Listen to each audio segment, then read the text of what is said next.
네. 대학교 1학년 학생인데요. 네네. 저는 대인 관계를 맺을 때 네. 고등학교 때까지만 해도 그냥 제가 좋아하는 아이들하고만 놀고 주변 마음이 맞지 않는 아이들하고는 그냥 그러려니 하고 그냥 놀지 않았는데 네.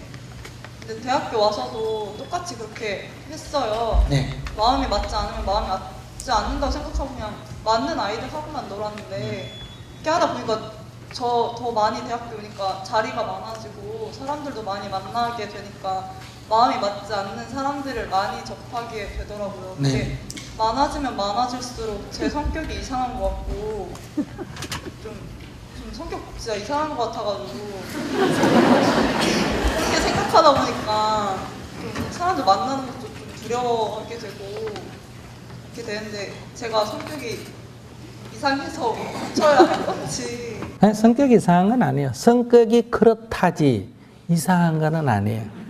성격이 그렇다.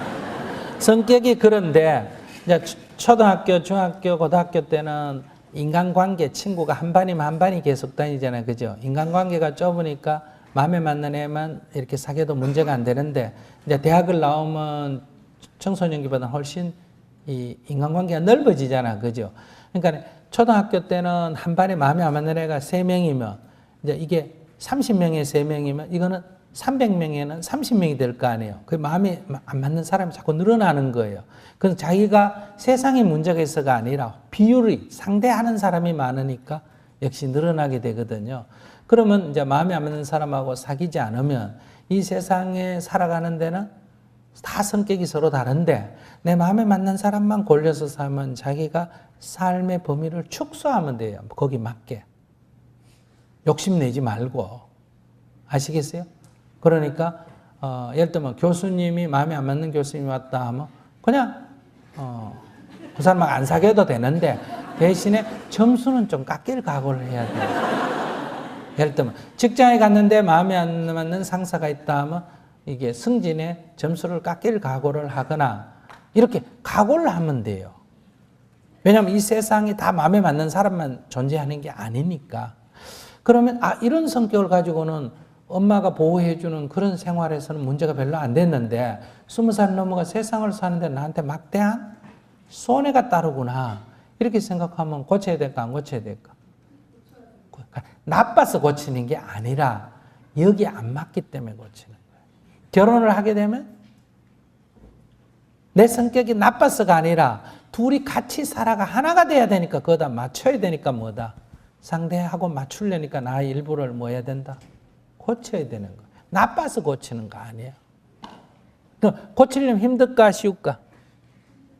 힘들어요. 근데 즉 성격이란 건 뭐에 해당된다? 습관에 해당이 돼요. 습관은 오랫동안 형성된 습관. 감정 표현 못하는데 이것도 습관이에요. 까르마예요. 이 습관은 고치기가 잘 안 돼요. 의지로 고치겠다 이래도 잘 안 고쳐져요. 이건 의지는 오늘 한 번, 두 번 생각한다고 고쳐지는 거 아니에요. 그래서 무슨 말이 있다? 작심삼일이라는 말이 있잖아. 그러면 고치는 방법은 1번. 습관이 들 때도 오랜 세월 걸려가 습관이 들었듯이 고치는 것도 오랜 세월 동안 연습을 해야 돼. 계속 마음에 안 드는 사람하고 대화도 해보고 얘기도 해보고 그러면 거부 반응이 올까 안 올까? 오는데도 계속 해보는 거예요. 자꾸 하다 보면 자기 만약에 뱀 싫어한다. 그럼 막 매일 아침에 뱀을 1시간씩 뱀하고 노는 거예요. 만져도 보고 뽀뽀도 해보고 모래도 걸어보고 그러면 처음엔 이래 되겠지만 자꾸 하다 보면 그것도 할만할까 안 할까? 할만해요. 뱀하고도 할만한데 뭐 사람하고 뭐 왜 못하겠어. 아무 문제가 없어. 조금만 연습하면 돼. 그러니까 문제는 이렇게 오랫동안 연습을 한다. 시간을 길게 해가 그것도 또 새로운 습관이 되도록 한다 하면 습관이 바뀌는 거예요. 그럼 두 번째, 무의식에 자극을 준다. 이 습관은 무의식으로부터 일어나니까 그 무의식으로부터 일어나는 게 이 생각이 아니고 마음이에요. 그러니까 어떤 얘기를 듣거나 자기 잘못에 대해서 굉장히 깊이 감동한다. 이게 문제구나. 이렇게 생각이 아니고 마음에서 막 눈물이 나게 감동을 하면 생각하는 거를 3년 생각해가 계속 연습해야 바뀐다면 감동을 하면 100일 만에도 바뀔 수 있어요. 자꾸 감동을 하면. 그래서 스님 법문은 대학 교수가 이론적으로 설명하는 쪽보다는 이치도 있지만 어디 쪽 가깝다? 약간의 감동이 지금 오는 거예요. 그래서 여러분들이 이거 자꾸 들으면 조금 변화가 일어나는 이유가 그래요. 근데 그거는 낮은 범위의 습관은 이 감동이 오면 바뀝니다. 근데 저렇게 어릴 때 형성된 거는 감동이 와도 안 바뀝니다. 그건 더 깊은 무의식에서 일어나는 거기 때문에. 그럼 세 번째, 못 바꾸느냐? 거의 못 바꾼다고 봐야 돼요. 이 어릴 때 형성된 거는. 그래서 천성은 무슨 말이 있다? 못 고친다. 이런 말이 있어. 그럼 정말 안 바뀌느냐? 아니에요. 바뀔 수는 있어. 그럼 어떻게 해야 바뀌느냐? 생존 본능, 내가 살아야지 하는 생존 본능은 무의식보다 더 깊이 있습니다. 그래서 생존 본능의 위협이 닥치면 어떤 습관도 바뀔 수가 있어요. 그 예수님이 40일 금식했다는 건 생존 본능의 위협이 왔다는 거고, 부처님이 6년 고행했다는 것도 생존 본능의 위협이 왔다는 거예요. 그렇기 때문에 이 수많은 까르마가 어때요? 이 보통 사람 못 바꾸는 게 바뀌어진 거예요. 그러니까 자기도 만약에 내가 오늘 싫은 사람하고 대화를 안 하고 그냥 돌아왔다. 그러면 생존 본능의 위협을 주면 돼요. 어떻게? 전기 충격기를 가져와 지져버리는 거예요. 만약에 아침에 도저히 못 일어나는 사람, 아무리 배를 털어도 못 일어나는 사람, 이거를 엄마가 전기 충격기 갖고 5시 안 일어날 때마다 지져버리면, 3번만 지져버리면 5시에 벨이 울리는 소리가 잘 들릴까 안 들릴까? 아니 솔직하게 말해, 들릴까 안 들릴까? 아무리 깊이 잠들어도 벨소리 들립니다. 그리고 벨소리 들리자마자 몸이 자동으로 어때요? 착 일어나지. 노래 갈 필요 없어. 제일 중요한 생존 본능의 위협을 가하면 돼요. 그래서 이 젊은이들이 다 습관 못 고치던 것도 군대 가면 대부분 따라 합니까 안 합니까? 따라 해요.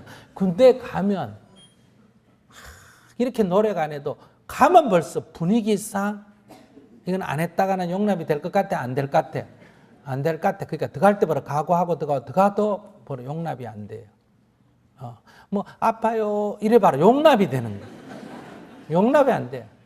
그러니까 사람은 그 습관을 확 넘어가는 거예요. 그러니까 자기가 이거를 이제 거기까지 자극하면서 아직 대학교 1학년이니까 못할 것 같은데, 그러니까 자기가 첫째는 딱 이거 바꿔야 되겠다 하면 싫은 사람을 계속 일부러 골려다니면서 만나는 거예요. 반에서 10명 중에 제일 싫은 애하고 가서 대화하는 거예요. 어떻게 지냈니? 하면 싫어! 이러면 네 싫어하는 얼굴이 예쁘다 이러면서 그냥 밥도 싫어하는 애와 같이 먹고, 뭐 때문에? 뱀 갖고 노는 연습한다 이렇게 생각하면 뱀보다는 좀 나을 거예요. 알았지? 이런 식으로 계속 연습을 하면 고쳐져요. 그렇게 고쳐서 좀 더 폭넓게 살래, 즉 이익되는 거를 싫어도 이익되면 그냥 하는 그런 인간이 될래. 그러니까 나는 막 세상 이익도 싫고 뭐도 싫고 좋은 사람하고 내 까르마대로 살겠다. 그럼 그것도 괜찮아요. 대신에 딴 걸 포기해야 돼. 알았죠?